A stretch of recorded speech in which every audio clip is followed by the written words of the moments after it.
Good afternoon, everyone. We're sorry for the delay. We had a little kerfluffle with the Zoom link, so we have that resolved, and we are ready to begin when you are. Okay, let's get started. I'll call the meeting to order. Thank you. I just wanted to welcome everybody for attending our GPAC meeting number 4. You got to turn that down. I will turn it over to Pam for roll call.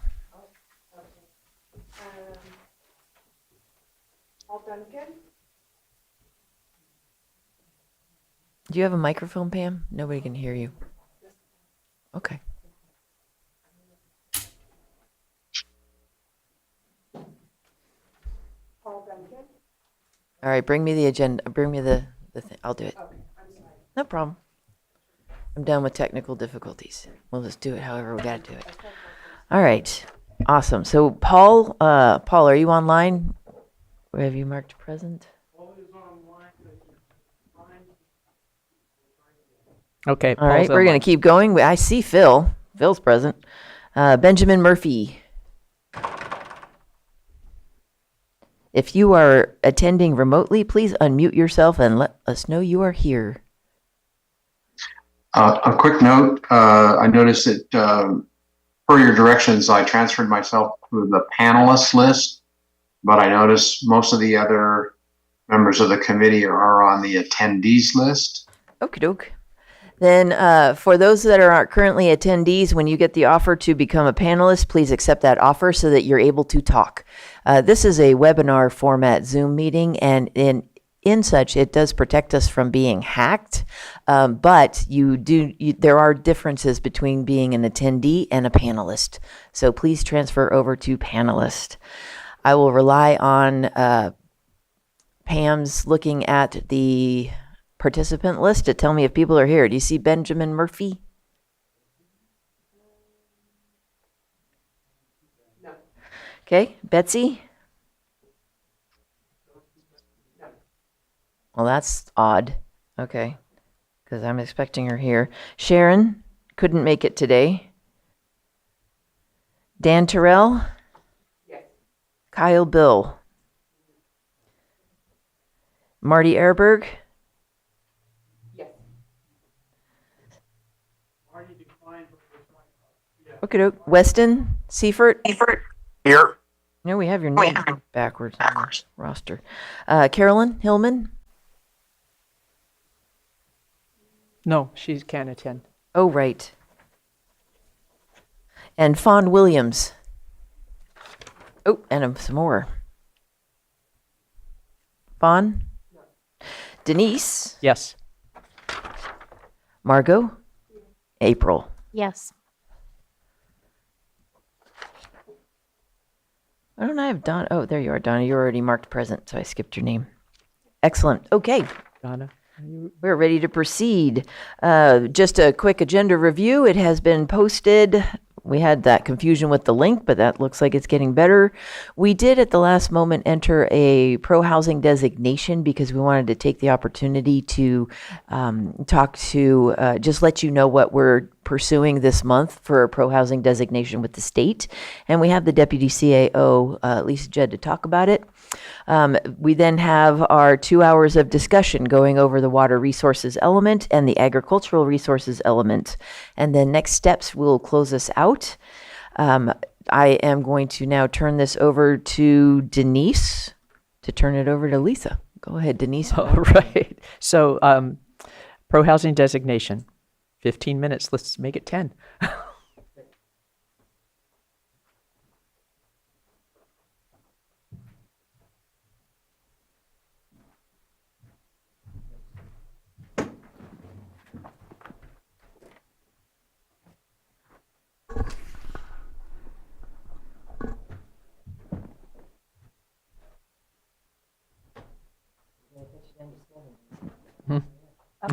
All right, I'll go ahead and get started without the slide presentation because I'm not sure. I gotta get that set up.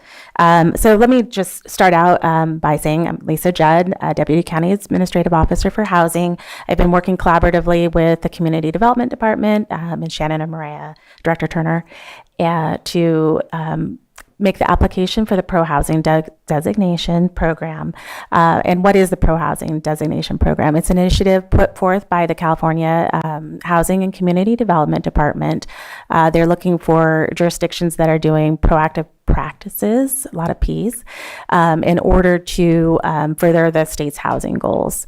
And what does that look like for us? It looks like anything that we can do to further development by reducing barriers that are unnecessary and streamlining processes.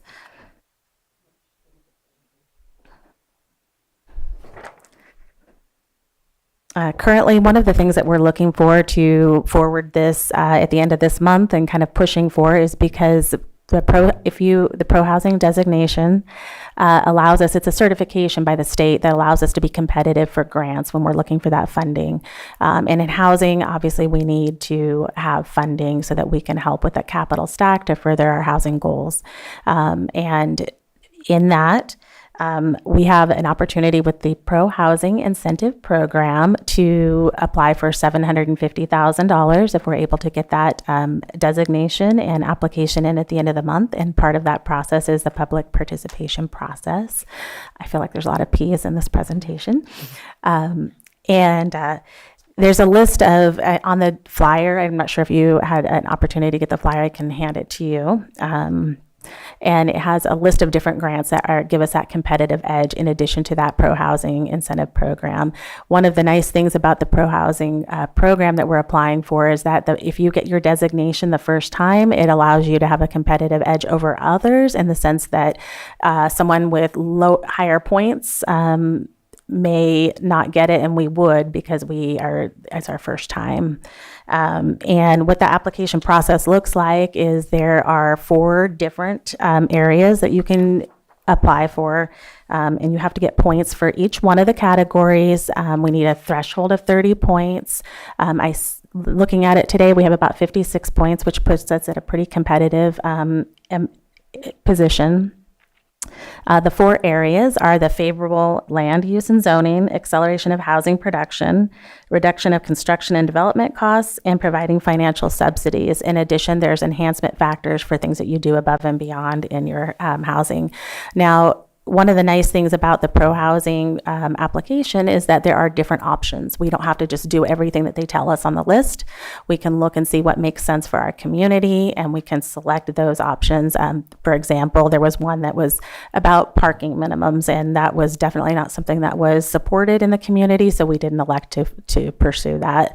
One of the first things we did is looking at our housing element and our housing action and implementation plan, and the policies and strategies that are in that and the goals, those are the ones that we selected. So the things that we already have and the things that we are pursuing currently that we've already engaged with the community. So there was a lot of community engagement with the Housing and Action and Implementation Plan, the HAPE. And so we used that to kind of be the foundation for the different types of things that we chose in the pro-housing application. Right now we're doing the public participation process, and on the flyer that I'll hand to you, there's QR codes as well as links to the surveys, and I can email that to your group as well, so that way it's a little bit easier to go to the links. And it's a quick survey. I know everyone's got a lot of surveys. It's about a 5 question survey, and it really gives us some input from the community. And it is something that is fluid. So as we go on in future times and we add things to that would qualify us, we can get additional points and essentially be more competitive so that we can get those funding from those grants. Question. When is the application going in? March 31st. Okay, so it's using the old general plan. It's not impacting the new one at this point. You're right. That is absolutely correct. And again, this is something that we can update as we go. There's a few threshold requirements. You have to have a current housing element. You have to have a homeless encampment summary, and several other factors. There are a bunch of eligible uses for the funding, pre-development, acquisition of housing, affordable rental. But one of the things that we're looking at most for this round in particular is through the matching funds for the Housing Trust Fund. So the Lake County Regional Housing Trust Fund was established in December 2024, and we're hoping that we'll be able to receive these funds, put it in that trust fund so that we can do what our community would like to prioritize for housing. Great. So I apologize that I didn't get a chance to set up with a nice slideshow for you, and you're getting a very abbreviated version. I will say that if you go on YouTube, the Board of Supervisors meeting on 3/3, there was a presentation with our consultant as well, and that slideshow is there if you'd like to look at it. And again, if you go to the County of Lake Administration, the housing's on the left. There's a section there about the pro-housing designation, the Housing Action Implementation Plan, and the Housing Trust Fund. So kind of all those three items that I was speaking about. Great. Thank you very much. Any questions from the panel? All right. And this came to the board, right? The Board of Supervisors as well? Yes, it All right. did. Great. Thank you. Any questions from the public on this? All right. Let's move on to presentation and questions and answers. So Mireya, you want to take it from here? We do have Placework staff, which will cover the presentation. I'll turn this over to them. Great, thank you. Let me share the presentation.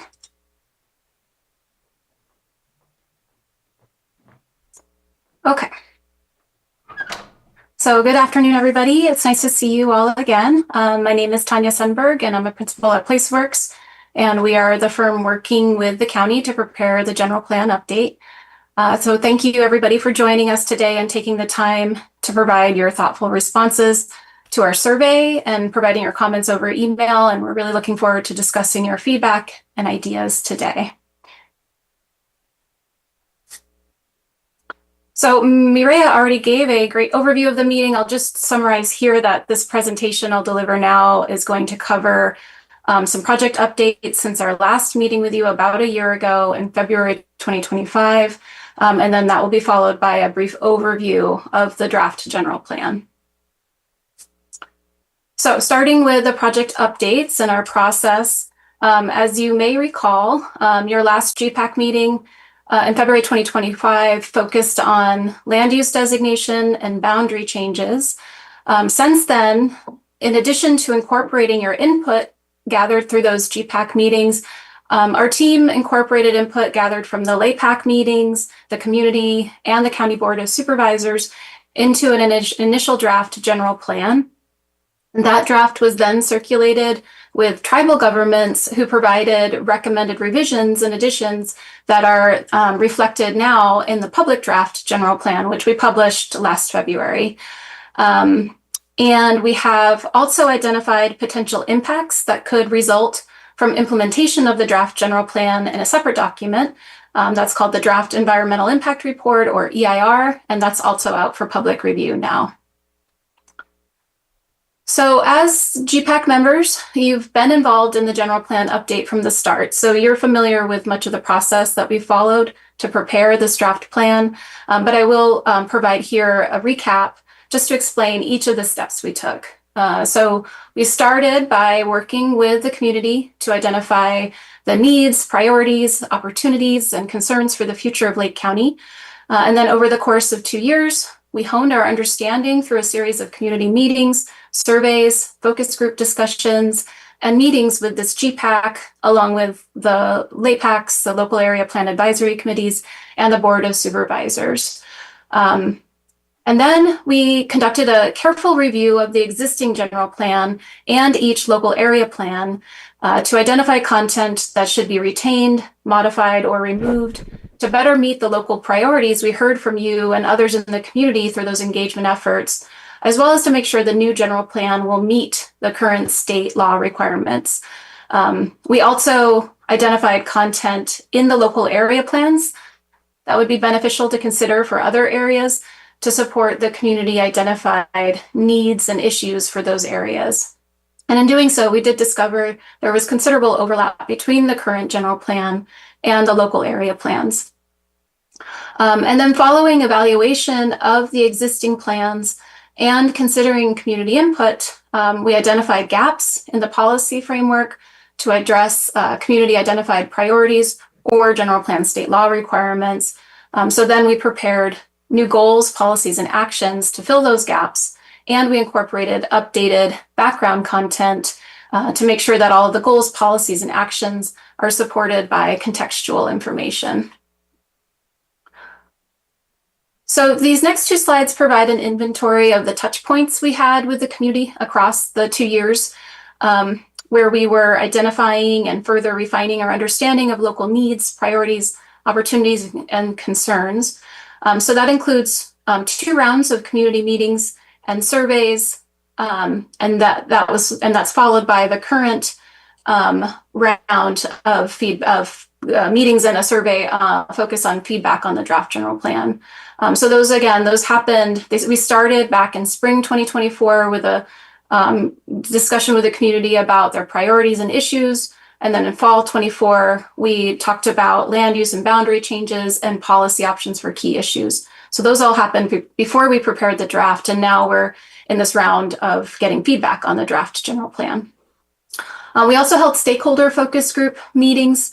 Those included focus group meetings on the topics of environmental justice, a meeting with the Spanish-speaking community, and a meeting focused on agriculture. And those happened between spring and winter 2024. And then we've also, as you know, held meetings with this GPAC throughout the general plan update process. Our first meeting was back in March 2024 with a kickoff.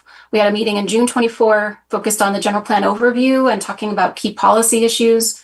And then again, last February, we talked about, February 25, we talked about land use and boundary changes. And now we're in our last series of meetings where we're seeking your feedback on the draft general plan countywide elements. And then we've also engaged and are continuing to engage with the local area plan advisory committees, those AKA the LAPACs. So we had our first round of meetings with the LAPACs in fall 24. Again, that was also focused on land use and boundary changes and policy options for key issues, focused on each local area plan. And then we're currently underway. We're about to get started with meetings with the LAPAC starting in April, again, for feedback on the draft general plan, and this time focused on the planning area elements. So now that we've recapped how we got here, I want to walk through the updated plan and how it's organized, and then summarize the 2 elements that we're focused on discussing today. So as you've seen in the draft, the updated general plan is made up of a combination of 6 countywide elements and 6 elements that are prepared at the planning area level. So just as a recap, your current general plan is a separate document from the supplemental local area plans. And as we've just talked about at prior meetings, this general plan update includes an update to both the 2008 general plan and all 8 local area plans. And this update plan to consolidate the general plan and local area plans into one document. So that's what we've done in this draft. This draft general plan uses a hybrid organizational structure that combines countywide elements, which you can see here on the left, with planning area elements that cover the topics shown on the right. So the countywide elements address topics that affect the entire county. So you can see, for example, water, agriculture, and geothermal resources are on that list. But then the planning area elements focus on place-specific issues, things like land use, circulation, and recreation. And those allow us to reflect the conditions and priorities of each area. This approach builds on the existing general plan and the former local area plans, but there are some key improvements for the user. Namely, you no longer need to look at both the general plan and a separate local area plan to understand the policy direction for a given topic. So for example, in the prior setup, land use guidance was provided in both the general plan document and each local area plan document. And there were some redundancies between those 2 documents. So now all of the land use guidance is provided in one place for each area, the planning area element. Also, the planning area elements are fully integrated into the general plan. They're not standalone or secondary documents, and that helps to clarify that they have the same weight as the rest of the general plan. So this approach uses a shared policy framework while allowing each community to maintain its identity and to tailor solutions. It creates a single general plan that works at multiple scales. But we also recognize that some countywide issues have different impacts in different places. And we also found through our community engagement and a review of the existing local area plans that many local issues are shared across multiple communities. So as a result, the countywide elements may include sub-area specific direction for some issues, and the planning area elements include some policies that are similar or aligned across planning areas. And similarly, I want to point out that the planning area elements all work within the same overarching countywide policy framework. So for example, each planning area element's land use map uses the same set of land use designations as the other planning area land use maps. And each planning area element's circulation map uses the same set of roadway classifications. So they're all operating under the same umbrella, but they provide that local guidance. Also just want to point out too that when a planning area element presents a map, it shows both the countywide version of that map and the version that's zoomed into the planning area, just to help ease the understanding and the contextual information for the reader. So overall, this new format offers countywide cohesion through shared goals and direction, and local relevance through community-specific detail, while compiling everything into one document that we hope will simplify the process for community members, county staff, and decision makers to understand the policy direction for a given topic in a given location. So here's the table of contents for the draft general plan. It starts with a general plan overview, and that provides background information about Lake County and its history, including its tribal history. It also reviews the organization and contents of the general plan and provides an overview of the process to develop the plan. The housing element is the first countywide element that you can see listed, but as you know, the housing element is updated on a separate timeline based on statutory requirements, so it's not included as part of this draft. And then the remaining countywide elements are presented, followed by the 8 planning area elements, and each of those covers the 6 topics that are called out to the right. Some planning area elements also include special study areas and/or design guidelines, and those are largely carried forward from the existing local area plans without significant revisions. But there are some actions in several planning area land use elements calling for the update of those components. And then finally, there are 4 appendices to the general plan. Similar to the housing element, the aggregate resources management plan is not part of this overall update, but it will remain unchanged in the new general plan. And then there are 3 new appendices for this general plan. The first is the health and safety element background report that provides more detail about safety and hazards to supplement the content that's in the main health and safety element. And then the evacuation study and climate vulnerability assessment are documents that support policy development for much of the policy guidance in the health and safety element. So the focus of today's meeting is on the water resources and agricultural resources elements. Like the rest of the general plan, each of these elements includes background information describing existing conditions regarding the topics that are covered in the element.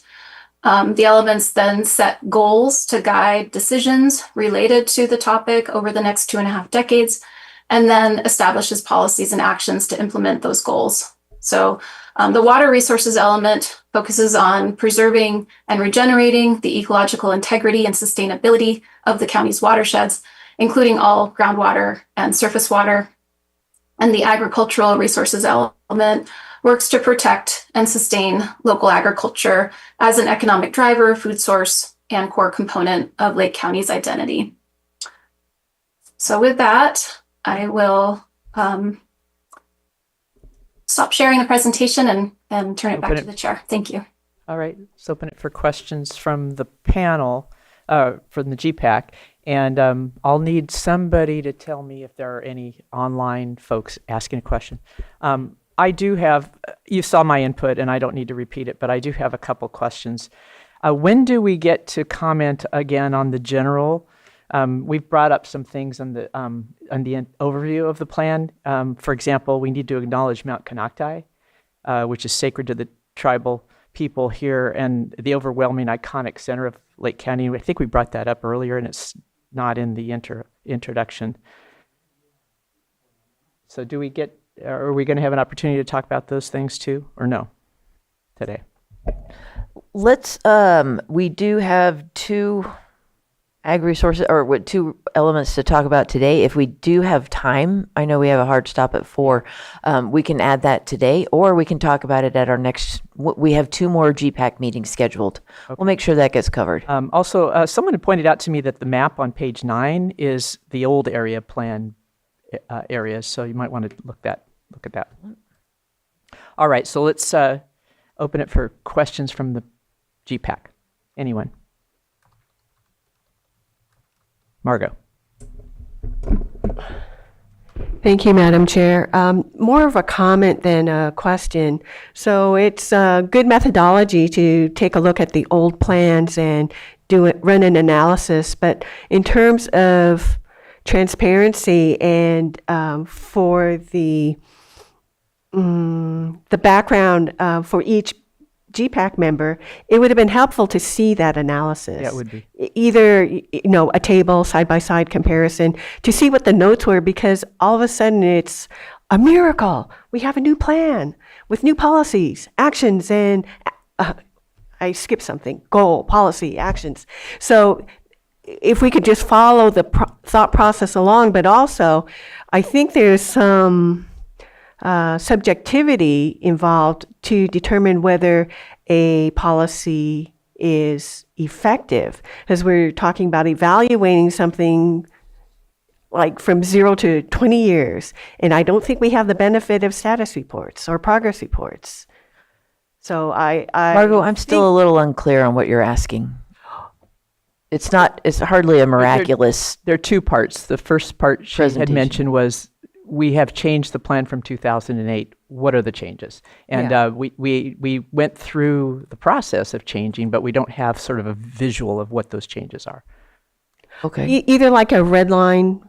Yeah, version. We don't have that because so much of it has been moved around and switched to different elements. So yeah, we did not include a red line version as part of the process. Not so much of the draft, but just the policy analysis. Just the policies. Yeah, just to look at the policy. What is a current policy?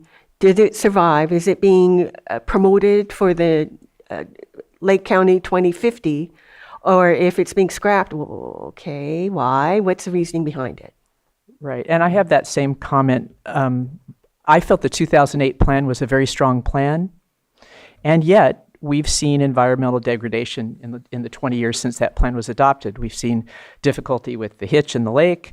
We've had fires that were not, totally dealt with in the 2008 plan. We had a whole series of fires. We've seen the continuation of the lake nutrient struggles, and the Middle Creek restoration plan still has not happened. So since 2008, there's a lot that should be happening that hasn't. Mm-hmm. And so if anything, the plan that we have now should be stronger than 2008 because we haven't seen, we've seen the degradation. So the question I still have is at a very high level, what's changed? Do we still have those land use policies, or do we have to go to, 8 area plans to find them? We don't have a high level policy document on the land use of Lake County or the circulation. We do have it for ag. We do have it for water resources. Right. Land use has been moved over into the area plans. But there are still county-wide policies that exist, I imagine, just as there are for water. There are creeks in every area too, but we've decided that we need a county-wide plan for water resources. Yeah, Denise, to address that, all of those land use policies that are in the local area plans do apply countywide. So we were able to make put some specificity into the local area plans in those elements for things that were specific to the local areas, but you'll see that the rest of the policies, goals, and actions apply across all the local area plans, and those would be countywide. Well, and so you can understand as a review body how that would be hard to track, right? That things that are, I'm on this committee because I care about land use. Sure. And there's no But land as Yeah, a land use topic element. within the local area plans, that's not going to be presented to the general plan advisory committee. right, I which can is see. interesting, isn't it? Yeah. Okay, so that's my comment, is that that's a struggle, even if they're common across all plans, to draw them out and say, these are common across all plans. Here are the policies that if you want to know what our county stands for in land use, here it is. We do have a document that is a compilation of all the local area plans, goals, policies, and actions. And I believe it does specify which ones are countywide and which ones are area specific. For the land use, okay. Yeah, so that we would have that for land use. I can make sure that the GPAC gets that document as well. Okay, Good. all right. Donna, did you want to say something? No? April? Okay, anybody online? All right, let's move into talking about, wait. Angela? Ah, yes, we have a comment. Afternoon, everyone. I wanted to find out if someone can direct us, what happened to the section for natural resources? Not finding it in the general plan, not the local area plans. Resource conservation, I think, has been put into the local area plans. So Really? natural resources is in the local area plans? Because Resource conservation, so you renamed it resource conservation. let me take a look at the old title. I kind of care about that. Oh, no doubt. It's not like we're dropping it. No, it just, I was looking for it and couldn't find it. Went through the local area plan and general plan. But it might be better suited, and, we don't want to lose that institutional knowledge that we've had. Absolutely. And then, yeah, I guess all of this other stuff will be housed under natural resources like dark skies, and Yeah, we'll do the rest of it at local area. it was a good, So I do see Chapter 9 of the current general plan, Open Space Conservation and Recreation. It has the exact same title in the local area plans. So that's where we would look for those. So that's what would be Yeah, but it hasn't changed. Okay, thank you. so you're saying that natural resources is now called what? No, I'm saying it was never called natural resources.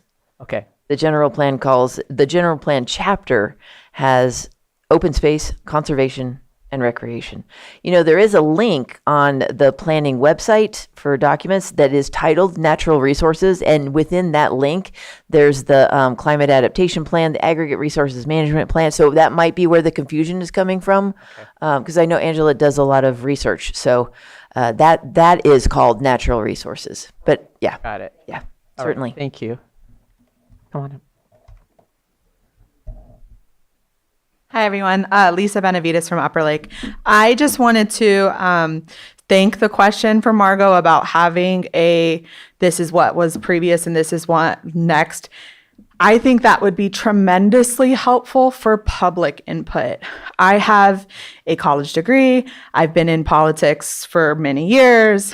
It is a beast of a document and it's really difficult to follow, but it's like a critical document. We call it the Constitution. And I think that there have been times, I consider myself a very involved person, sit on the Worth, president of the Grange, all that jazz.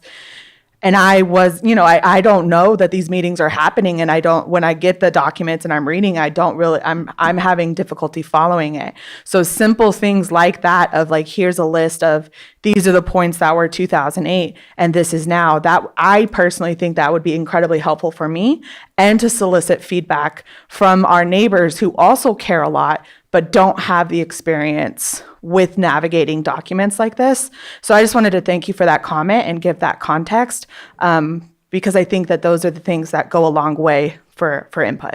Thank you. Thanks. All right, any other public input? One hand raised. Why don't we unmute that person? Who is it? Holly Harris. Holly. Oh, hi. Thanks. Yes, Holly Harris. Basically, I just wanted to bring something out. I'm on the local area plan committee, specifically the East Lake local area plan. And in going through trying to, correlate the local area plan with the general plan, as I look at the local area plan, you talk about all the specificity is in the local area plans, but as I'm reading it, I feel like I'm reading the general plan. For instance, the land use area and all the other areas. I just feel that there's very, very few spots where it's specific to us, but it seems to be the entire county. And then when I look at the other area plans, so for instance, I compared the East Lake to the Upper Lake. We have like 500 goals, policies, and actions in our area plan, but 489 of them are identical between our plan and their plan. And I'm really feeling like things like land use and circulation really need to be in the general plan and then have some specific stuff in our plan. I'm having a very hard time correlating the two. And that was just my comment. Okay, thanks, Holly. Anyone else? All right. Let's move then into the discussion of water resources element. The discussion question is in your fellow GPAC survey responses. Are there any comments on the water resources element that you agree or disagree with and want to discuss?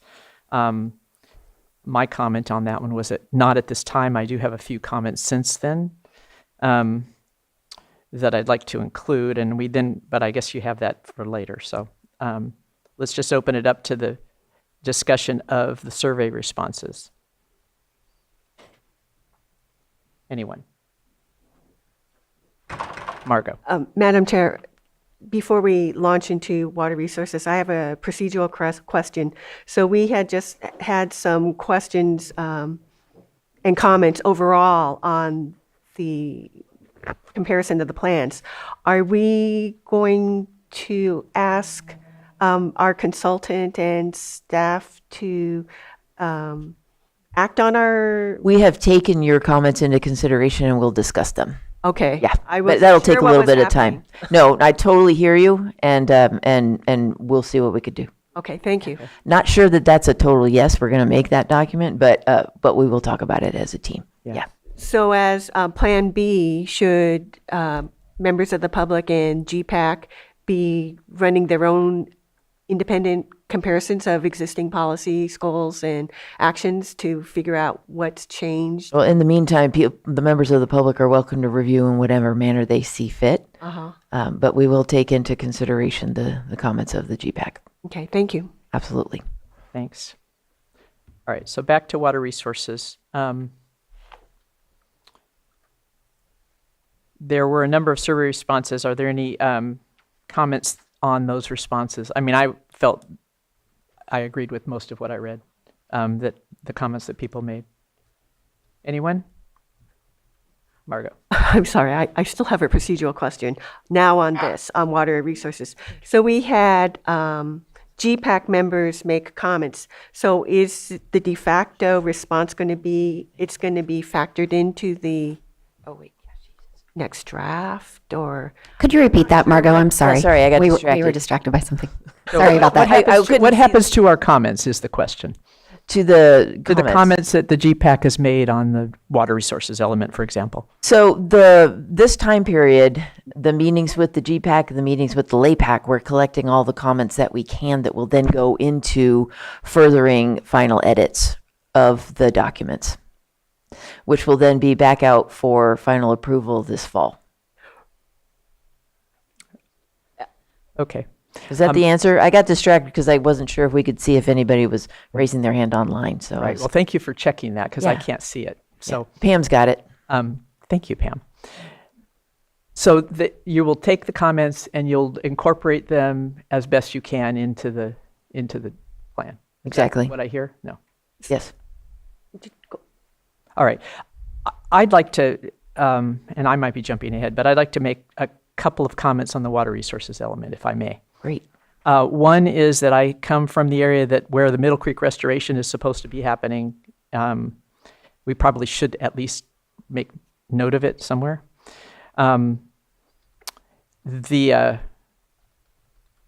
We have in the past had made mention of the Superfund site, the methyl mercury issues, et cetera, and that doesn't seem to be in the water resources element, and it probably should be. There should be a pretty in-depth discussion about managing sediment runoff, since that seems to be the highest or one of the things that makes the most difference with water quality. We have a number of issues with water quality in the lake caused by, we call out ag, but not OHV, for example. We don't mention wildfires and the scars that might impact water quality.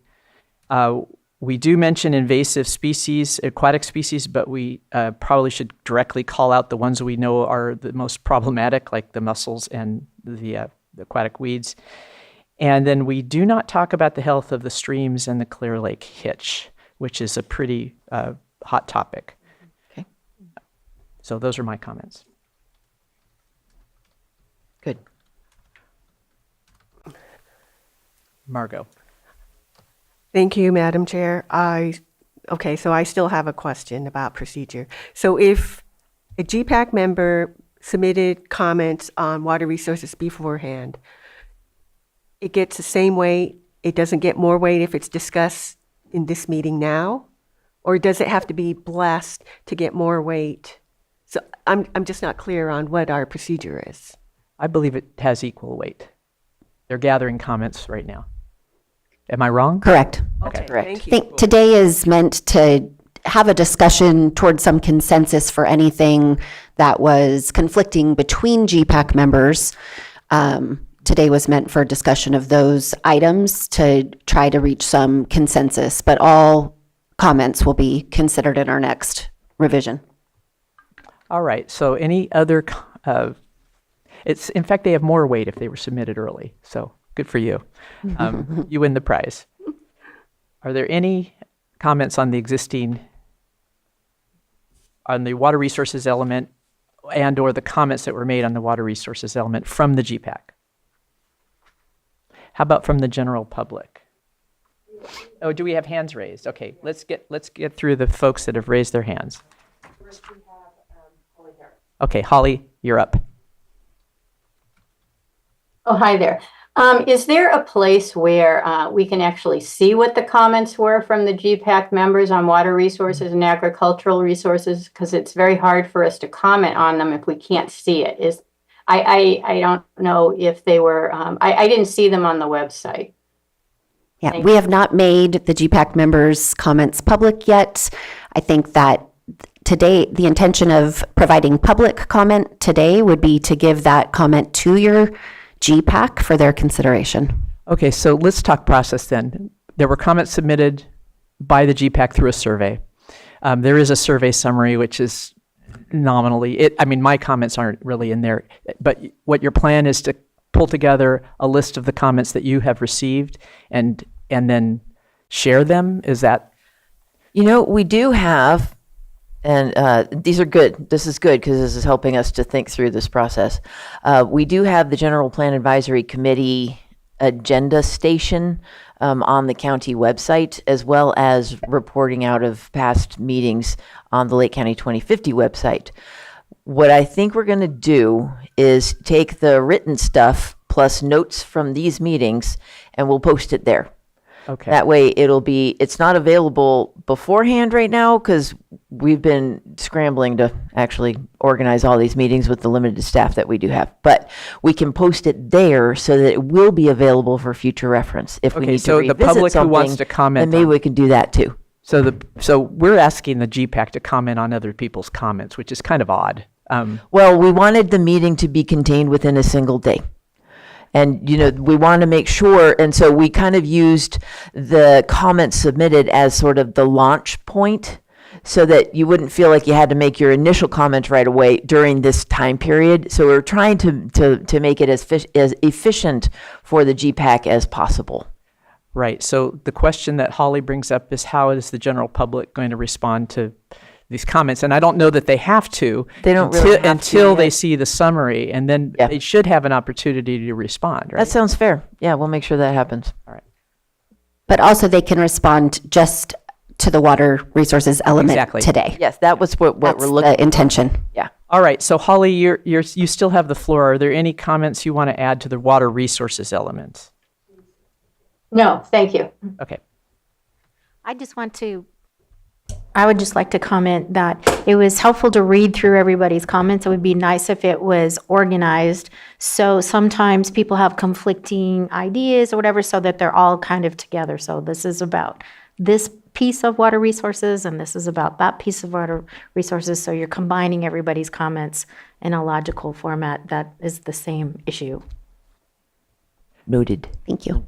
You know, I'll just, we're constantly talking about process here, but I read everyone's comments and I thought they were good. What I didn't find were, these are conflicting. If you as staff have seen conflicting comments, it might be worthwhile to just highlight that so that we can have a conversation on it.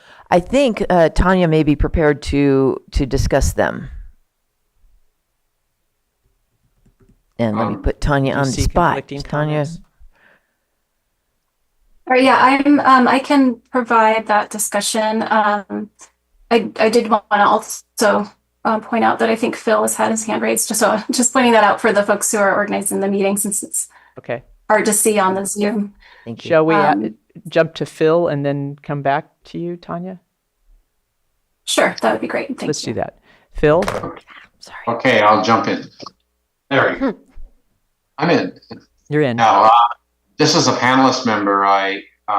In specific reference to the water resources and agricultural resources elements, I really don't have the experience or expertise, to do a good job of reviewing those elements. But I did want to say that reading through the comments that others have made and that you provided us, to review, I was very appreciative of how focused the comments were, and obviously displaying, a degree of expertise and knowledge that I certainly didn't have. In other words, instead of just, broad spread comments like this could have been done better or something like that, the comments were actually very focused, very specific, and as far as I could tell, very, very valid comments. I just wanted to make that because several people have spent obviously a lot of time on those comments, and I just want to say that as a panelist member, I very much appreciated your efforts. Yeah, thank you. And I'll second that. Madam Chair, so Donna? am I to understand it is okay to share the comments that we've already received, the 16 pages from today? We can share that with the public, and the public can expand on these, is that correct? I will get them posted to our county webpage under the GPAC section of the agendas, minutes, and videos. Thank you. Okay.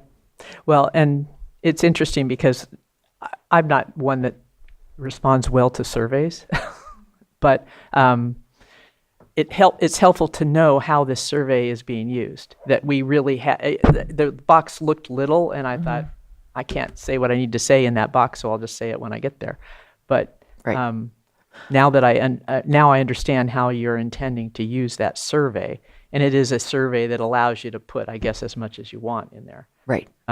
Okay. Yeah, it is our overarching goal in these next couple of months to gather and collect all the input that we can for the purpose of informing the final edits of the documents. Got it. Okay. All right. Any other comments from panelists or GPAC members? Who do we have? We have Marty. Okay, Marty, you're up. You have to unmute. I Hello. tried to do this earlier. I was trying to switch it over to a panelist, but I've had nothing but technical difficulties. Yeah. I value a lot of what the survey comments were, especially when it comes to groundwater and monitoring. I think there's some gaping holes there that concern me, and unfortunately, I wasn't able to get that on the survey. So I appreciate this opportunity. I appreciate the time and effort everyone has put in to make those concerns known as well. Thank you. Thanks, Marty. And Marty, did you want to identify the gaping holes? Basically monitoring groundwater sustainability. When I see report after report coming in from the month of January through April, but yet no reports coming in July and August and September and October, which any of those of us who live on wells know that July 1st is the witching hour. That is a big concern for me. So I'm not sure how these monitoring are going to take effect. That's the biggest concern I have. Could we get a little more detail on what water reports she's talking So when we're talking about use permits or any kind of permit that comes across to the planning department, the board of supervisors, if water, I'm thinking of, marijuana cultivation, grapes, anything that requires a groundwater report, every report I've seen is done in January, February, March. I don't recall seeing any that show that same aquifer in July, August, September, October. So you're saying, let me see if I can pick up what you're saying here. You're saying that a policy that would come from that is that the monitoring needs to include the drought months. Exactly. That's more of a zoning code cannabis specific issue, but I am making Well, I'm sure not that talking grapes, it about could be just for cannabis. anything. I'm we don't talking about have grapes. I'm monthly talking about water reports for grapes. We do not regulate the water in community development for anything other than cannabis. So there is no monthly report that is part No, of. I'm not. Okay, ours I am anyway. not saying a monthly report. I'm talking about the things that I see come across the board of supervisors to be approved for either development of a business, whatever it is that is outside the norm, a variance, whatever. If a water report is required, those reports generally reflect water tables the month of January, February, March, April. I don't ever recall seeing those same reports during those drought months. And I'm not saying that it's a monthly report. I'm just saying Yeah. whatever month it's submitted. Okay, I got it. So your concern is, and policy-wise, let's go back to the policy level. The policy Right. level is that we care about the if we are to require monitoring in any application of any kind, that we should care the most about the months where water is scarce. Yes, thank you. Thank you. Thanks. Got it. Clarifying. Margo. Thank you, Madam Chair. I believe what Marty is referring to are the hydrology reports or the water availability reports that accompany a major or minor use permit, particularly for cannabis cultivation.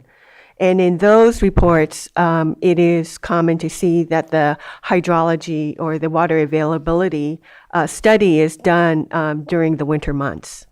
And Marty, if I am incorrect, please. That is Correct it. exactly what I was referring to. Thank you. So water studies should be done at the time when water is an issue, right? Yeah. Yes, Thanks. thank you. Thanks so much. And may I add, I believe that there's a time limit. We see so many hydrology reports, like from 2020, that are just now coming into planning. Shouldn't an updated report be done timely according to CEQA? Within the last X number of years, yeah, there should be a number that makes sense. That's a practice that hasn't happened. Yeah. Actually, As a it does. policy. Yeah, we do watch over that and do not accept reports that we consider outdated, but it's typically about a 5-year life plan, life. The ones I'm reviewing now are 2020. Yeah. A lot of the water testing comes in during the initial, they include initial permitting, like the well drilling information as well as more recent information. So we do. All right. Any other GPAC hands raised?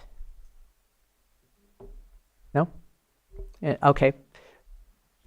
Let's move to the next. Let's move to additional discussion on water resources. element. There were no conflicts noted in the survey on water resources. Great, thank you. All right, any other comments from the public? Come on up. Thank you. Just to go back to what you guys were just talking about, and potentially we need to think about implementing thresholds for any project that requires water, responsibility and monitoring. There should be a threshold. If you put this in your plan, you deviate from that, let's say 20%, it triggers a review. But we see a lot where they're really going over what they said they were going to. The other thing is in the water resources goal WR-2, I don't see anything about protecting water resources by limiting transfer of water to outside of Lake County. There's an ordinance in place, isn't there? That was an existing urgency law about ordinance, that. and I think it sunsetted. Did it sunset? No, it's in the code. It's still in effect? Okay, for the water haulers? Oh yeah, it's I been in remember effect voting for. on it. Yeah, I remember it being Yeah. in place, and then they had to do an emergency ordinance 2 That years. was regarding something else that was specific to the drought, but this actually predates that. It's part of the code. Okay. It would make sense to have there be a policy that supports that ordinance, I suppose. That would be good to have in the general plan so that people know it's in place. Mhm. Thank you. Oh, also, is there a spot, Maria, where they talk about dam inundation? Is that going to be in local area plans or is that in general plan? Tanya, what section would that be in? Dam inundation? Isn't that more like health and safety? Correct. That would be covered in health and safety. That's another meeting. Thank you. Yep. All right. Hold on to that one, Angela. Yeah. I don't know what Lisa, right? Is- Yes, Lisa. I don't know what inundation means, so that might be answering the question that I have. Because the plan is 25 years, I was just wondering, I know Supervisor Crandall and Savatier are working really hard on the Lake Pillsbury and, saving that water, especially for fire resilience. And so I was wondering in the water section, I didn't see it, but I haven't combed through it with a fine tooth comb yet. But I was wondering if maybe we needed to have a section about how we use our water during fire season or how we protect our water for fire resiliency during years of drought. If that's something that isn't addressed, if we could possibly address it, especially if we lose and Pillsbury goes away. Mm-hmm. Right. And that should also be in health and safety for fire, but it seems to me that there will be some environmental and water resource implications as well. Good. All right. Anyone else from the public? See none? Madam Chair, I might mention that we do have some people online that are not able to get online yet, like Betsy Kahn. Oh. So I'm not All sure right. how to direct that. So if you're a member of the committee and you're not online and want to be, go to the revised agenda and click the link there using the code. Do you have a The revised agenda has the correct Zoom link. revised agenda? In the meeting invite? Right. Okay. Yes, we would like to hear from Betsy, Yeah. who had totally. extensive comments. Yeah. All right, and I will promise we'll come back if they do make their way into the meeting. We'll come back to them. So any additional discussion?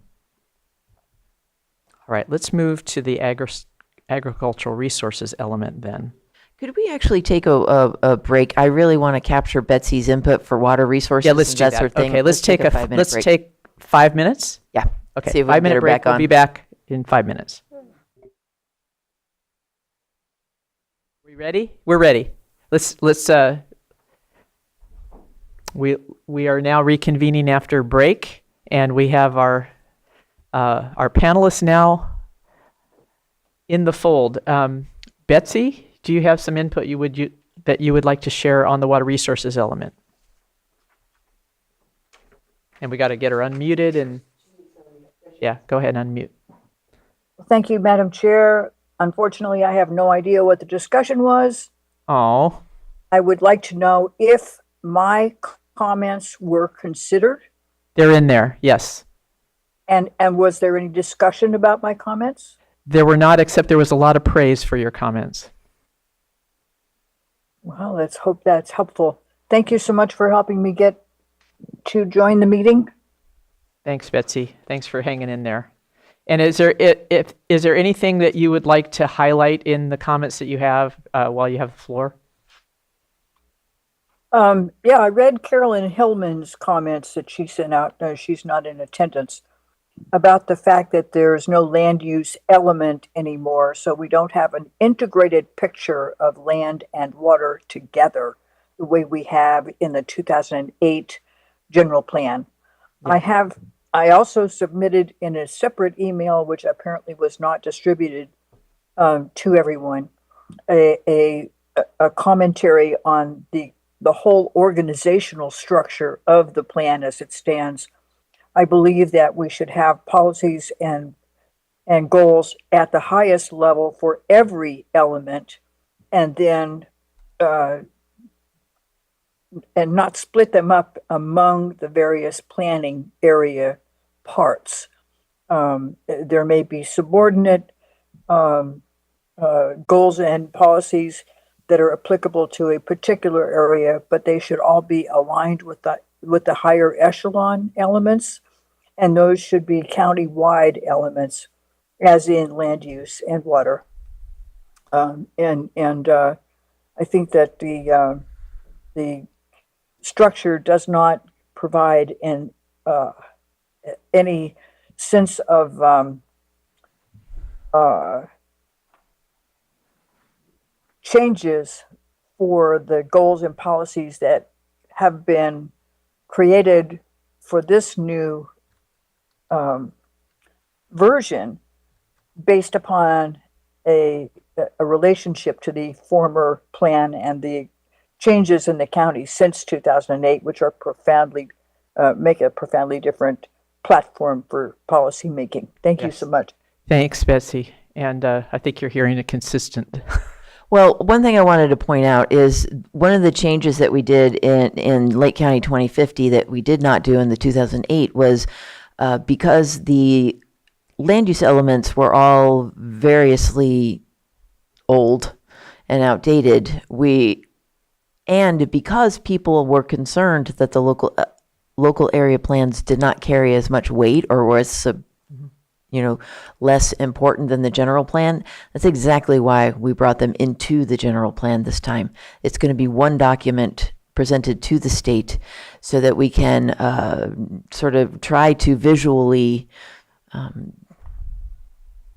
respond to the concerns that the local area plans are subservient or less than countywide. They are not. You are hearing you're hearing a common theme, though, that the land use element is a place where we can go and sort of see the picture. And right now we can't see the picture. So it may be as simple as pulling out those common elements and putting them in a policy document so there can be a comparison with 2000. Oh yeah, we've made note of that comment. I just wanted I wanted to address the local area plan being subservient or lower in importance, just because that's kind of the point of how ambitious Lake County 2050 is. Got it. All right. Thank you. All right. Thanks for that. Let's move into the agricultural element now. The discussion question is the same. Of the survey's responses, are there any comments on the ag element that you agree or disagree with and feel the need to discuss? I'll pose that question to the GPAC.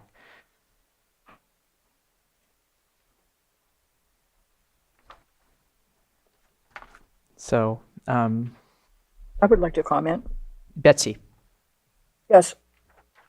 One thing I noticed, and again, I'm referring to my email about the structure of the plan, is that we have left out an important factor that we concentrated on in our original meetings in the characterization of community growth boundaries. The planning areas sometimes contain more than one community growth boundary, and the agricultural areas are typically outside the community growth boundary. And the linguistic attempt to characterize agricultural areas as communities and obviating the community growth boundary focus means that we give equal weight to a rural area with sparse population and specialized goals and policies instead of identifying the community growth boundaries for development and then leaving the agricultural areas in the non-growth characterization.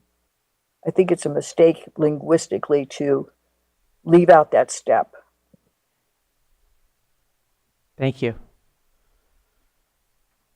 Any other specific comments about the comments that were made or about the plan?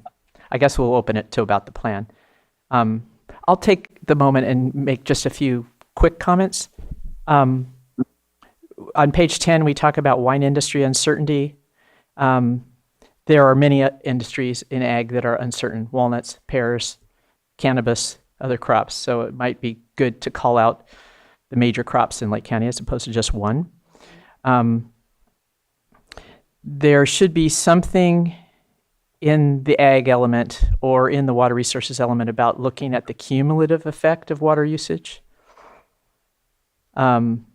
especially during declared periods of drought.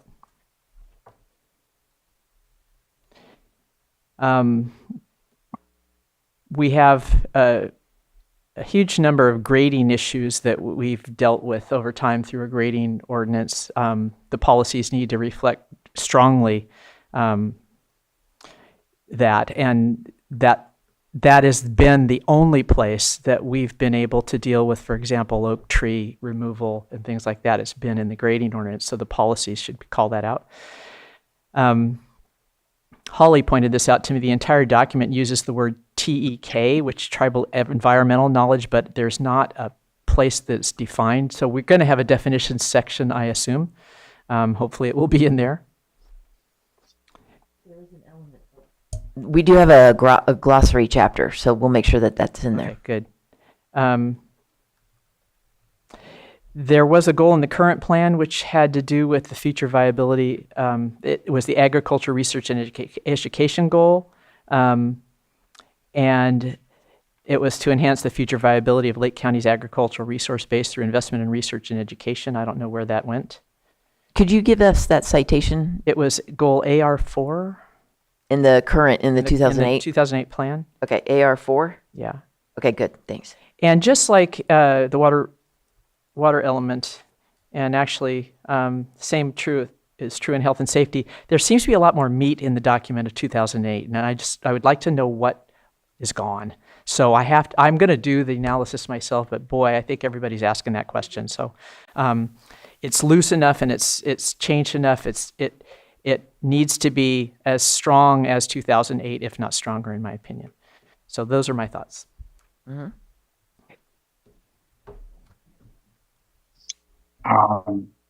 And thank you to Holly for pointing a couple of these things out. Yeah. I just had, for my own edification, really, to better understand the issues, which are above my head, in a sense. There's several comments that commented on differential standards for different crops. In other words, particularly focusing on cannabis. Is there a rationalization for those differences? I mean, otherwise the comment that they should all be standardized, across the various crops makes sense to me, unless there is something that I don't know that says, no, you really have to have some differentiation here for, legal marijuana cultivation. Right. That's just a question I have. All right, you're asking if there are some reasons why there might be differences. Yes. Okay. Yes. The other point was, again, people commented on, which is that some of when you include hortatory statements or, adverbs essentially in front of things like how well is a crop doing, now what you write today may not actually reflect today. And so I guess the general comment was we should probably just avoid adding, adverbs and things to, various crops or agricultural areas of enterprise. Do you have an example? Do you have? Yeah, I think one person commented that it said that the wine industry in Lake County was a thriving industry, and actually it's not thriving at the moment. Not just in Lake County, but across all of the wine growing counties. Whether that returns to thriving in the future or not, but why even use the term? I mean, it's an important crop certainly, and will continue to be. Not so. It's kind of a trivial comment, I think, but It could easily be reworded to say significant industry in Lake County. Right. Or Substantial. Yeah. Yeah, we'll take a look at those adverbs. Thank you, Phil. Yep, thank you for That's that. great. Are there any other? I see another online hand. Betsy Kahn, I see hers. Yeah, I just wanted to piggyback on the discussion about the glossary. This is a good example where Phil's comment is related to the terminology that we use. I think it's really, are we going to have a separate meeting to discuss the glossary? Are we going to have input to the glossary? Because I think I've seen several different variations of terms that are used throughout, but they're not defined, and they have to correspond. And if we're going to create the definitions after we approve the content, that could create some conflict. Thank you. Thanks, Betsy.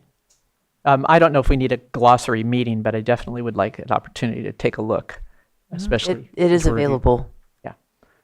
Margot? I have topics to introduce under agricultural, and I wish our agricultural representatives were here, and maybe we table this, but I wanted to bring this forward. This is from Scotts Valley. I'll just read part of this.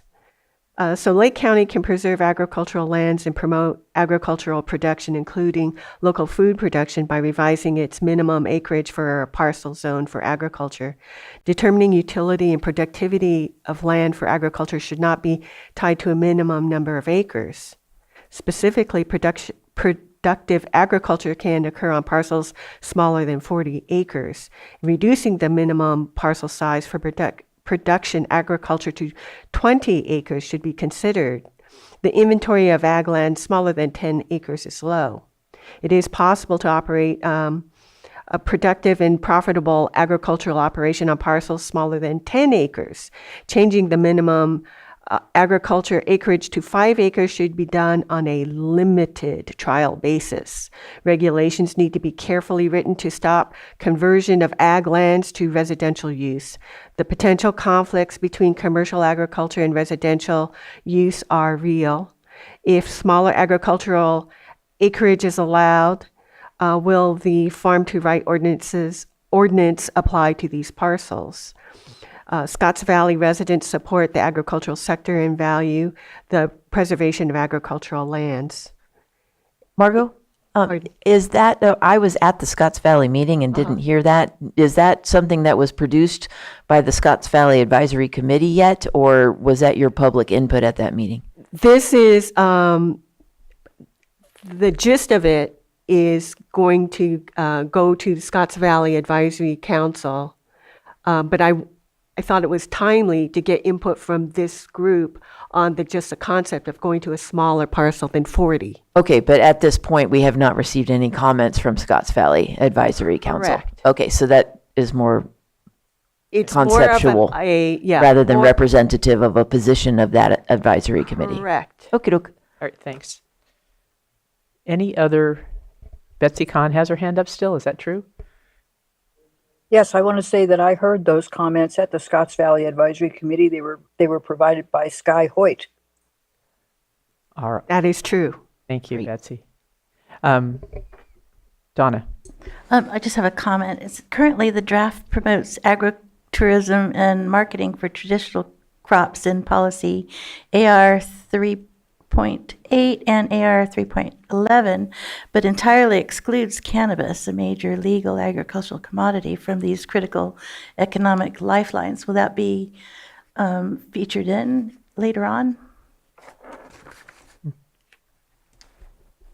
Could you say that part again? Sure. Sorry, I was writing notes. Now. We've kind of excluded cannabis as a major legal agricultural commodity from the critical economic lifelines part under economic vulnerabilities. Will cannabis be included more? That would have been an inadvertent omission. So I will make note that you've noticed that is It was missing in there. policies AR 3.8 and 3.11. 3.8 and Thank you. 3.11. Awesome. Thank you, Donna. Any other member of the committee have comments on the agricultural resources element?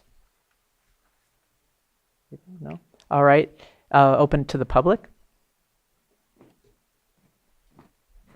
Oh, also, if we could note that Sharon Zoller, who wasn't able to be here today, did present comments at both to the Ag Advisory Committee as well as to this group, and we'll make sure we include those too.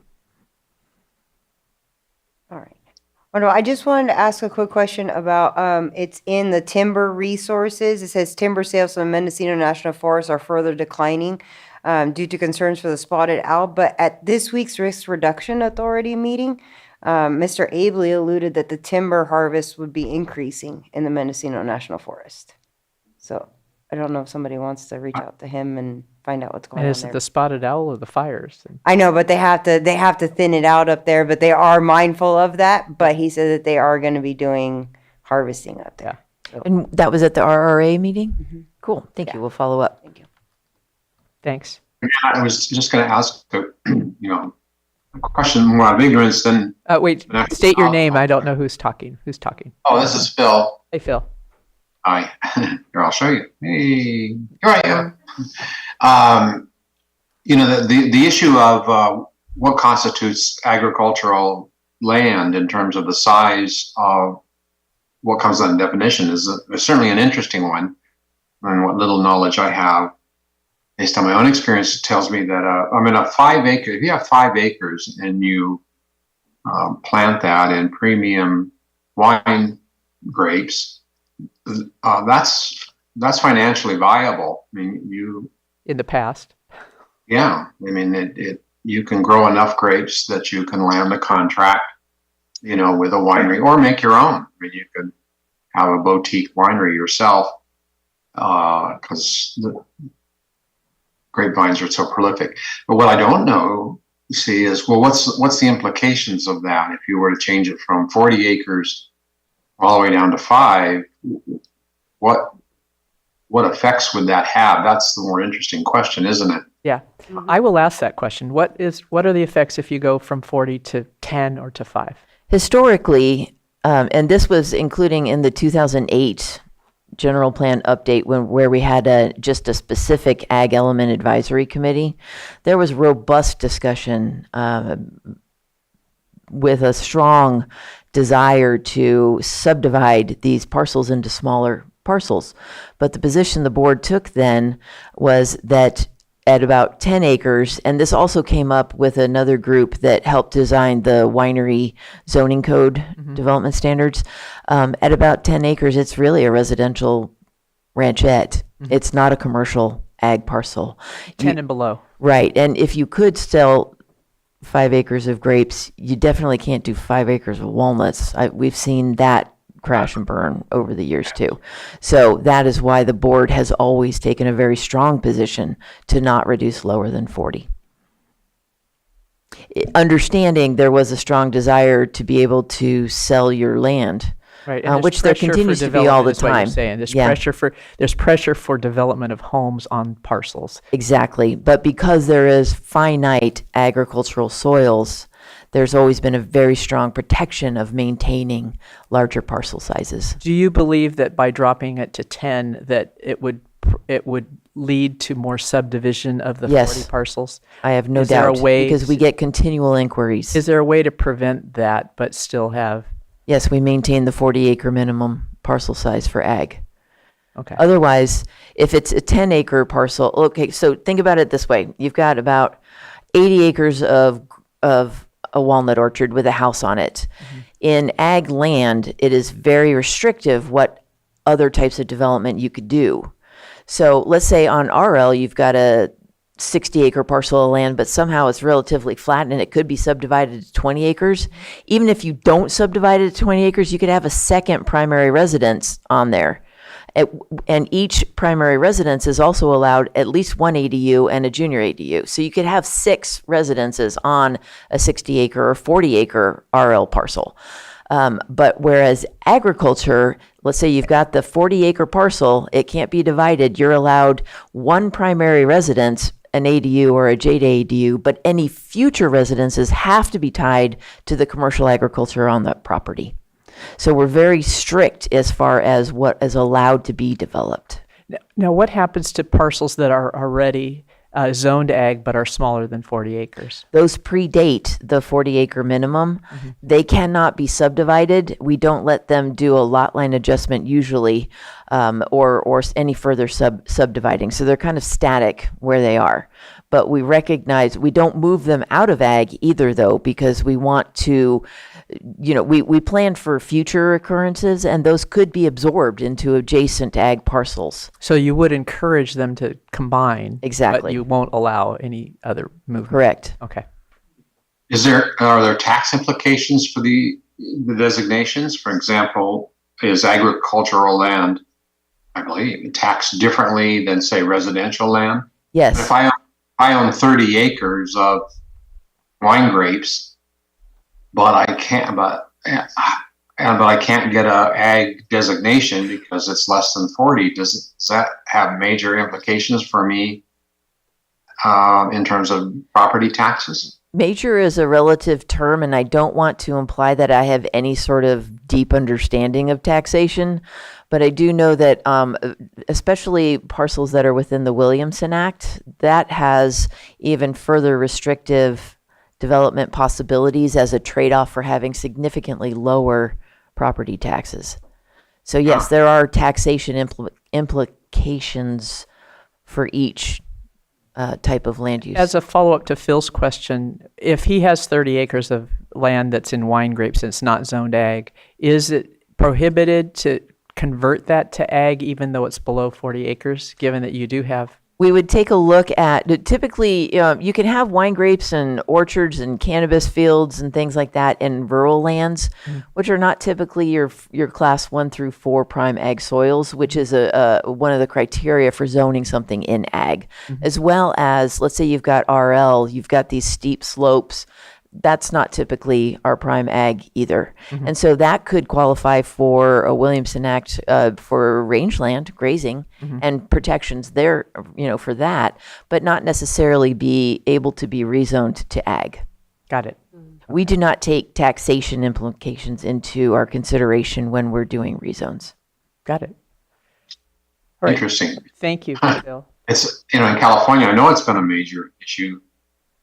In Southern California, the entire huge area that constitutes northern Los Angeles County and Santa Clarita, all was agricultural land at one time. And it was truly agricultural. We're grazing and crops and everything until the county there decided to define agriculture in a different way, which caused the owners of all that land to now face being taxed at what the county called best and highest use. Which was homes and shopping centers. Which was homes, and businesses. Homes and businesses. And it was the loss of those finite ag soils that sort of spurred the state legislature to establish the Williamson Act. Got it. Madam Chair, a point of point of clarification. Cannabis is ag, but the land size will depend on where it is? Cannabis is considered an agricultural product, an agricultural process, not an agricultural commodity. And it is regulated through Article 27 differently than, like, we don't regulate conventional agriculture Thank you. in our zoning. Got it. All right. Any other public, we have a hand raised, I see. Betsy? Yeah, Maria's comment, just the last comment that she made is very, very important. We don't regulate, what did you say, Maria? We don't regulate. We, being community development, does not regulate conventional agricultural practices, Conventional agricultural practices. which is everything except cannabis. Well, I think that the example that Phil gave is very valuable. I really think that there needs to be some way to differentiate the allowable development options for land that is, I guess, zoned agriculture in order to encourage small farming. Because on the, in a different context, the Board of Supervisors created the Food Policy Council. We've had numerous discussions about how to encourage the growing of food products, consumable food products locally, knowing that it is extremely difficult for somebody to buy 40 acres, but 5 acres or even 2 acres of vegetables is a valuable contribution to our food supply. And so finding a way to distinguish the use of the land from the zoning of the land and make it allowable and incentivized, in other words, reduce the tax cost. If you're not building a house but you're growing vegetables, you're not making a big profit off of that. I think that's a very valuable point for us to look at. Yeah, I would agree. To make it possible. Thank you, Betsy. All right, any other hands raised? No? We've already opened it to the public. Any other comments from the GPAC on this element? Okay. Let's move. Now, I was going to circle back to, was it Tanya? Andrea? Anyone else? Yeah, for B, the project team identified comment conflicts. Yes. Yes, hi, I will cover that. Andrea Howard with PlaceWorks. Nice to see you all. There are 2 that we identified, sets of comments that were in potential conflict. They both pertain to cannabis, so I'll go over the first one now. This is related to comments from Betsy Cohen and Carolyn Hillman. Ms. Cohen suggests that cannabis-related activities should take place in industrial areas, while Ms. Hillman supports treating cannabis exactly as any other crop.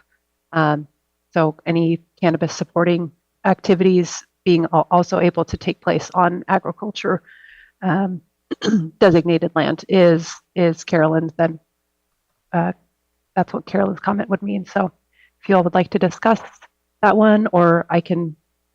Is there a desire to name discuss, the next comment? Is there a desire to discuss this? I retract my comment. Betsy retracts her comment, then there's no conflict. There's no conflict. Okay, that's wonderful. funny, Betsy. Good job. Okay. The second potential conflict is again between Ms. Hillman and this is one of your comments, and Madam Chair, her comment calls explicitly for including agritourism for licensed cannabis operations. One of your comments, Madam Chair, said that more guidance is needed with regards to agritourism, and then stated that the Board of Supervisors has interpreted this too broadly in the past, and it needs to be clarified, particularly the building of commercial structures like tasting rooms or stores. So not in direct conflict, but there's potential there. So we wanted to open it up in case you'd like to provide any clarification for us all. I don't have any more to say. My comment stands as, I do feel that the board has interpreted it quite broadly in the past, ag tourism, which is anybody who wants to develop commercial would love to do it on ag land because ag land is cheaper typically. So, you know, if you open the door a little, it'll open a lot. And the wine industry at the time was asking for a certain square footage, and the board decided in all its wisdom to double what they were asking for, which I thought was insane. And it seems to me that we ought to be very careful about commercial development on ag land. Right. So Article 27, specific to that, we had a lot of inquiries regarding like just event centers that are not agricultural related on ag land, and that's not allowed.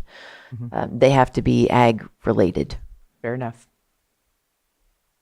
However, I could add, oh, I'm sorry, Angela, if I could just add one more moment, but please feel free to, you do that, sorry. Go ahead. I'm not running your You're ready. meeting. You go first. The board has approved in concept a number of additional cannabis-related businesses that are connected to ag tourism, like possible retail at cultivation sites. So they will be considering that during the Article 73 public hearings, which do not have a timeline yet because I'm still working on Article 27 amendments. So my question around that is there any need that this be addressed in the general plan when in fact it would require a special use permit of some kind? No, actually, well, on a policy level, the ag element should voice its support for diversification of agricultural businesses, support for the agricultural economy, things like that. That's policy level. And then the nuts and bolts get rolled out through the zoning ordinance.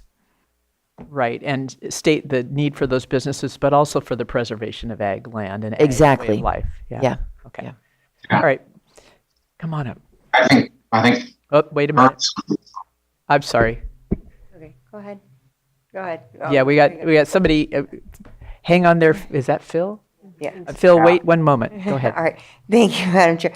I just want to, I'm a little hesitant to put anything cannabis related in the general plan because it's still a federally regulated product.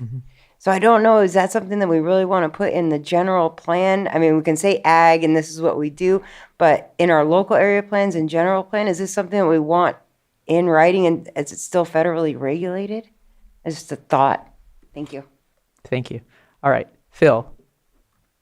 I don't know the answer to that question, but being a native of Northern California, I mean, ag, what we're calling ag tourism, the use of tasting rooms and nice facilities, like Bass over in the Valley. I mean, it's an essential part of the wine industry to bring people to your vineyards and host events. To me, tourism even includes weddings and local events held at the winery. Napa and Sonoma counties have been going back and forth on that, of course, for several years now, through at least a couple of lawsuits. I guess my opinion is that is part and parcel of the wine industry, is our facilities that cater to people purchasing, your wine on site. Used to be in California, it was against the law to sell beer,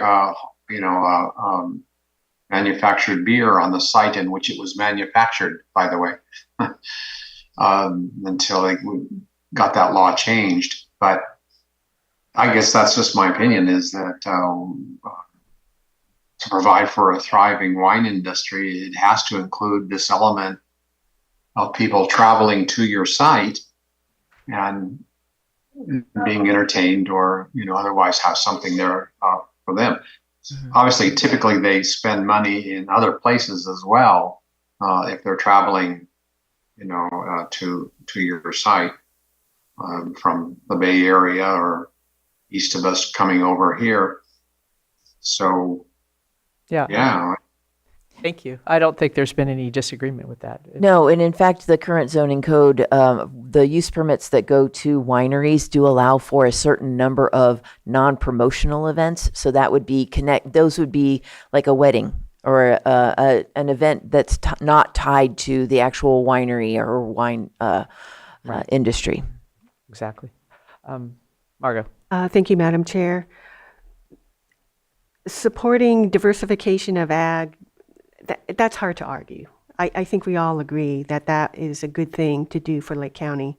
One of the shortcomings, though, is we have to, well, we should, I won't say we have to, it would be helpful to keep in mind what the reality is now, is that if we are promoting diversification of ag, such as special events into rural lands, when our roads are atrocious and we know that they are not fire safe compliant in the parlance of CAL FIRE 4290 compliant.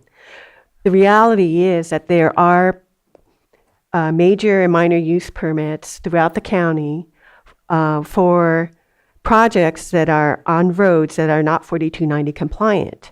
And if those projects or those project permit owners are allowed to host these special events or have retail in the hinterlands, that can pose a health and safety danger to neighbors, especially when there is no review done for that special event permit, as has been proposed.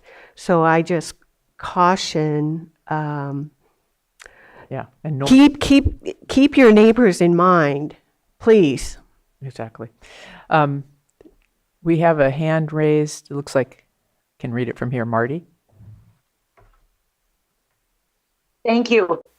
As we discuss this further and further about inclusion of marijuana cultivation more into the agriculture, that's much more concern over going to smaller lot sizes or availability. I love the farm idea. I love, food on the table idea.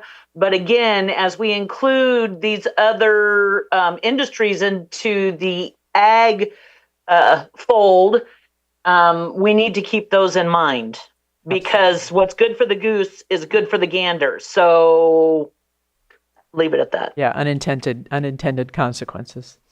All right. Thank you, Marty. Any other hands raised for the GPAC? All right. Any comments from the public on this topic? Madam Chair. Yes. Okay. Sorry, I didn't see you over there. No worries. Thank you. Just perhaps a topic for the future to include in the general plan, and that is there is a development, and we've seen it. There's interest in solar farming. Well, beyond that, it's not just solar farming, but it's farming beneath the panels, and that is a growing interest. And so I think, of course, we want to get more input from our ag representative, Sharon Zoller, on what the agriculture community feels about this. But maybe we just have a placeholder, and that it would be good to explore. Thank you. All right. Thanks. Okay. Any members of the public want to speak on this topic? This would be your time. I also have somebody coming up behind you faster than you're moving. I just had a quick question. On page, it's the Agricultural Resources 13, and then it has AR-2.E, and it has an asterisk. What does the asterisk refer to? Because I'm not seeing it at the bottom of the page.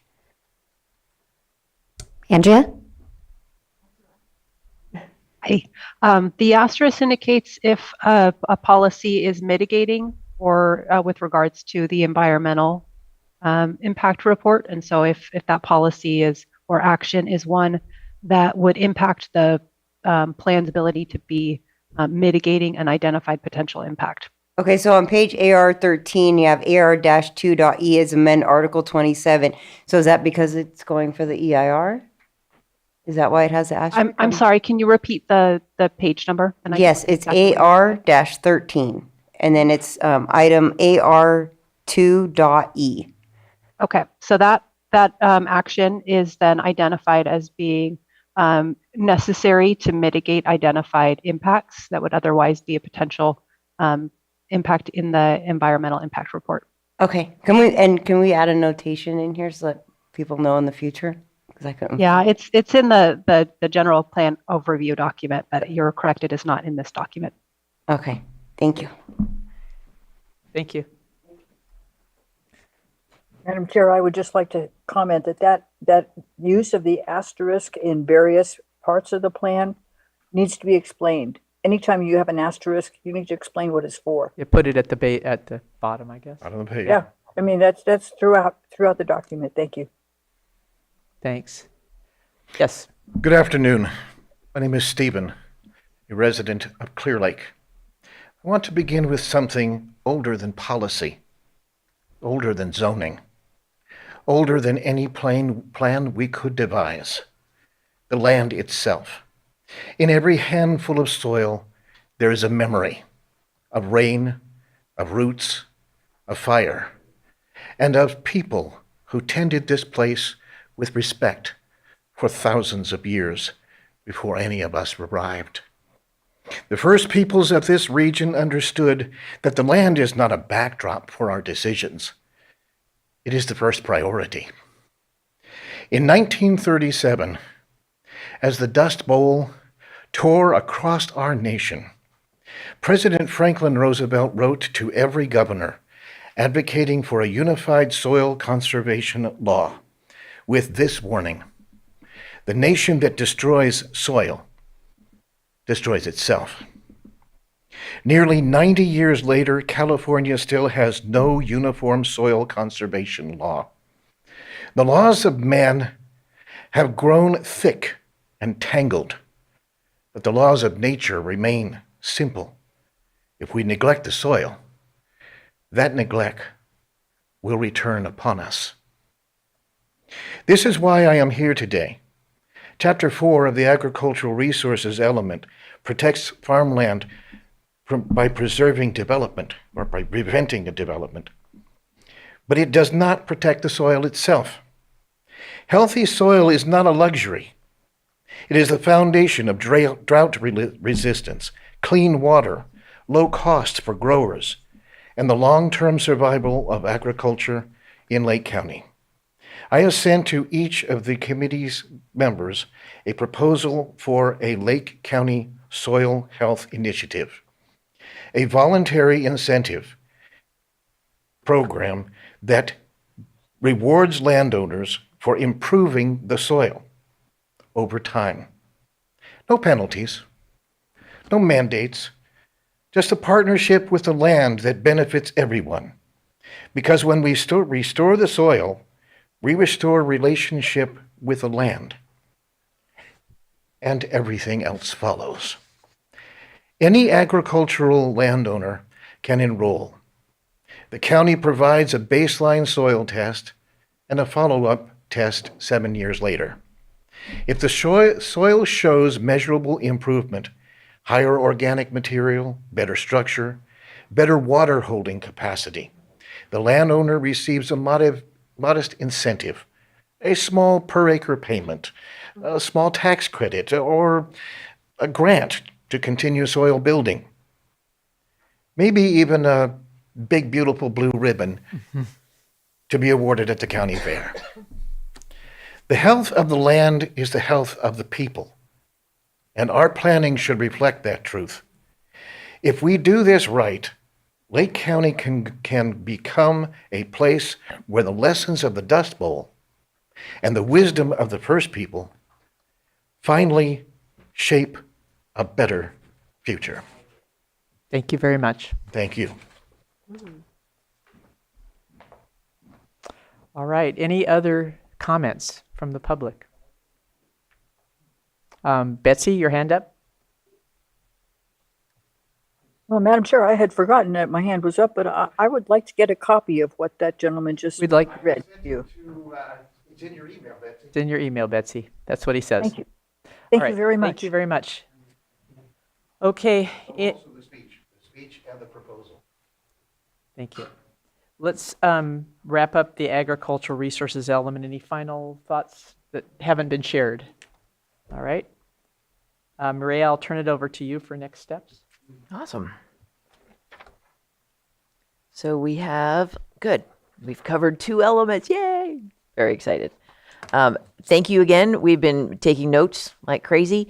Placeworks is going to generate a final meeting notes that we'll review and get posted on the county website. As well as, Stephen, you emailed me your presentation, right? Okay, good. I'll put that in there for public input. Also include Sharon's and Carolyn's and the summary of the survey results. So our next meeting, Tanya, why don't you tell us when our next meeting is and what it's about? Happy to. And I actually have a slide. I was just going to pull it up. Sorry, that's the wrong thing. Sorry.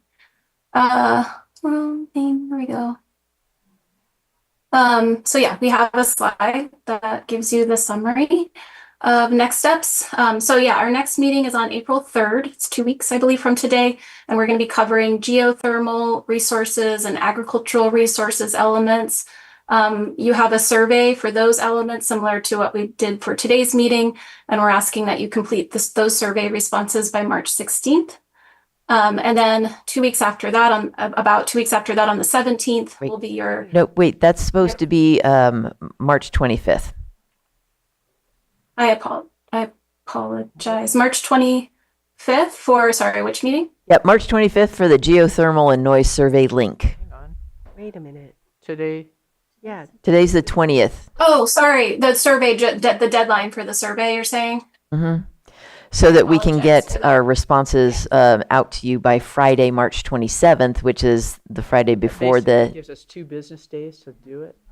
25th. Ah.